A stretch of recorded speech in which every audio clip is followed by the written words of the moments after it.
Hi there. As you may know, the green room has just moved. There's a video about that move right up there that you can watch after this one. This place is fantastic, but it needs to be snake-proofed. Yes, finally, keep the snakes out. No, Kent. In this case, snake-proofing means making the house safe so that my snakes can free roam. Dang it. Yeah, sorry. So you're gonna make this place safe for all your snakes, but nothing for me, like protective armor or a plexiglass wall I could stand behind?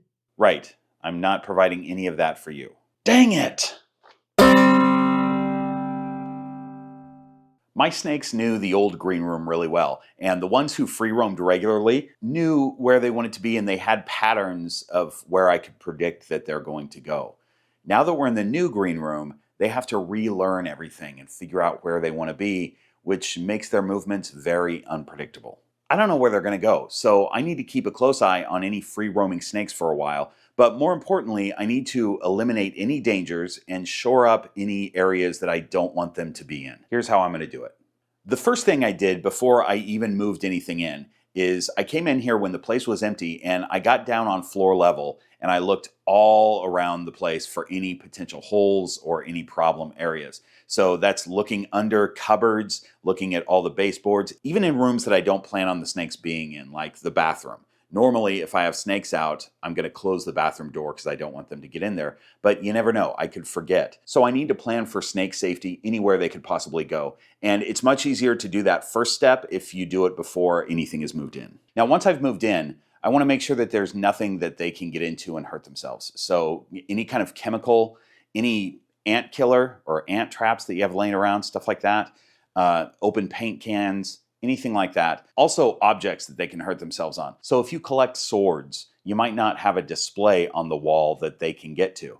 Or even knives in the kitchen. You know, a lot of people have those magnetic knife holders that are just on the wall and you can line up knives along them. I don't want my snakes going in the kitchen anyway, but just in case, I'm not going to have knives hanging on the wall. So that's something that I always have in the back of my mind. Nothing that they can get hurt on, and nothing that I'm going to be too upset if they knock down. Snakes are probably worse than cats at knocking stuff over because they like to feel things on the side of their body. So if they're up on a countertop or something like that, they're going to be constantly pushing things around and knocking them over. So you've got to be careful about stuff like that.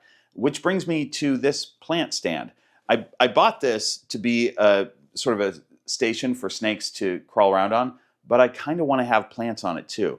And they can easily knock these over. So I'm doing a little experiment. I'm using this stuff. This is that non-stick stuff that you put on, I guess, cupboards, you know, so that stuff doesn't slide off. And I've always used that stuff on top of these cages so that a snake can't knock over one of these hides. You know, otherwise they can easily push these over. And that's really dangerous. If a snake is half in a hide and half out and they push it off onto the floor, that could be really dangerous. So I always have these on top of the cages, but I'm cutting pieces and putting the plants on them too, and we'll just experiment and see how that works. I'll keep an eye on it. So this plant stand is a unique situation, and you're gonna have those. You know, everybody has a different setup, a different situation, so you kind of have to be creative and plan for any potential problems. I'm not gonna be able to cover everything that you might have in your house that could be a problem for your snakes. So you just have to think of all the possibilities. I make decisions based on how likely a problem is to happen.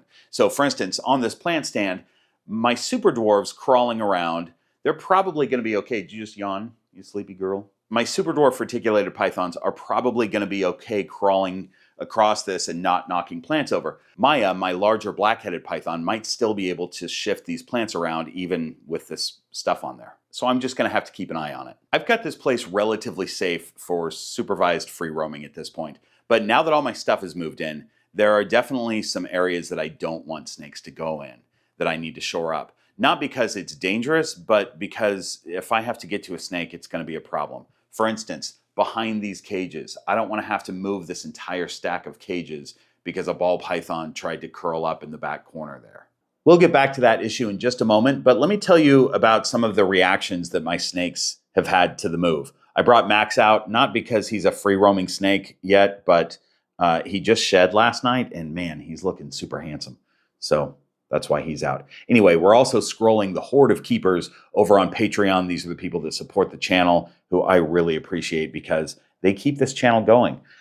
So as far as reactions, I had my 2 super dwarf reticulated pythons pretty much exploring the room right away, and both of them are pretty cautious because they know they're in a different room. But they're also bold snakes, so they want to cruise around. You know, they're not trying to hide, but they're cautiously looking about. Maya, when I've had her crawling around, she always sort of cautiously looks about. So I'm not seeing much difference in her from the old room to the new one. She's going to cruise all over the place, but she'll do it kind of cautiously. The ball pythons that I've had out, super cautious. They're, you know, these snakes are a little bit more concerned about predators, I think, than maybe the other species. And when they're in a new area, there could be predators. So I've had a few of them out cruising around. I had Lydia Dietz. I had Bear out for a little bit cruising around, and they're, you know, it seems like they're not afraid. Again, they're not trying to hide, but they're going really slow with it. The snakes are all eating. I don't have any who has refused a meal as a result of the move. I have a couple of snakes that are off food right now, but other than that, they're all eating just fine. So it's cool to see their behavior and see that, first of all, I don't think the move has affected them negatively, or at least not that I can tell. And it's interesting to see them explore this new area. Anyway, I'm really appreciative of this group of people over here. The Horde of Keepers over on Patreon is a fantastic community. And if you're interested in checking that out, you can find it at patreon.com/greenroompythons. There are a bunch of perks for different levels that you can join at, and you can also join for free. So come on over and be part of that community. There's also a Green Room Pythons Discord that's free to join. And there are some hidden channels that only Patreon supporters can access. But there's a huge community over there on Discord that's really great. So look into joining some of these Green Room Pythons communities. Also, discount codes for the channel sponsors. Black Box Cage's discount code is GRP. Lane Labs recently changed their discount code to GRP 2024. So make sure you're using that discount code for them. Spencer over at the Royals Project has a discount password, and that is Handsome Dan is cool too. You'll get discounts on snakes using that password. And Rare Genetics now has a discount code. It's just Green Room, and that's a buy one, get one free for genetics testing or sex testing your ball pythons. Just send them a shed, and they can genetics test and sex your snakes. Okay, let's get back to it. I did a live stream last week, and I mentioned this problem of needing to shore up some areas behind the cages and racks so the snakes didn't get back there. And a few people gave me the brilliant idea of using pool noodles or pipe insulation. So that's what I'm doing. I went to the hardware store and I grabbed some pipe insulation, and I'm going to shove that in the cracks. Some of this stuff will be tightly shoved in there, and some of it is going to be more loose, and snakes technically could still get back there. But generally with ball pythons, when they come up against a barrier, they just move along. So really, I'm doing this for the ball pythons. There's still a good chance that my snakes that spend more time up here could just go down the back of that.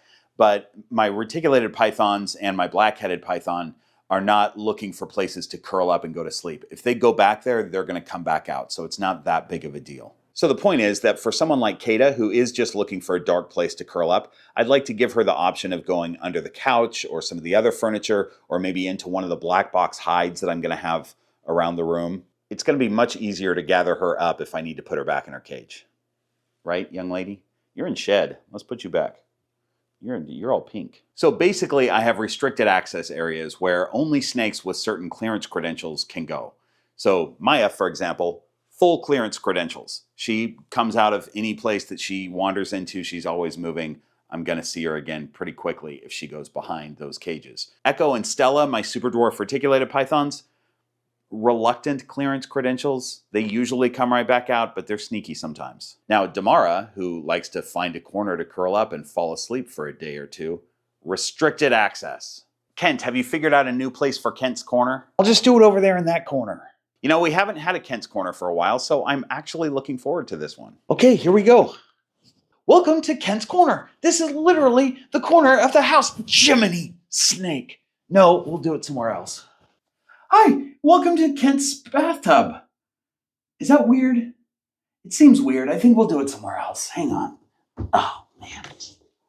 Ugh. Hi, and welcome to Kent's closet. where it's already freaking hot in here. Oh man, hang on. You know what? I'll just do it from here. That's fine, Kent. What do you got for us? Shoot. I didn't think that far ahead. I guess I don't have one.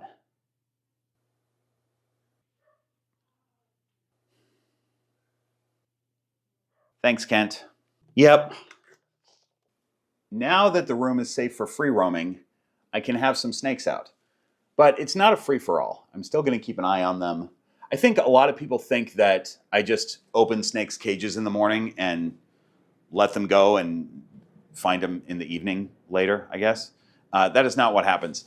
I do keep an eye on them. I pretty much know where my snakes are at all times. Now, there's some snakes that I trust more than others. For instance, in the old green room, if I was leaving to go to the store or something like that, I might put Handsome Dan back in his cage, but if Kato was sleeping in a corner somewhere, I'd probably leave her where she was because I know that when I got back, even if I was gone for an hour, she'd probably still be right there. Now, that doesn't mean that there aren't problems. Sometimes I get caught up in editing and I take my eyes off of Stella for too long and all of a sudden I don't know where she went and I have to go search for her.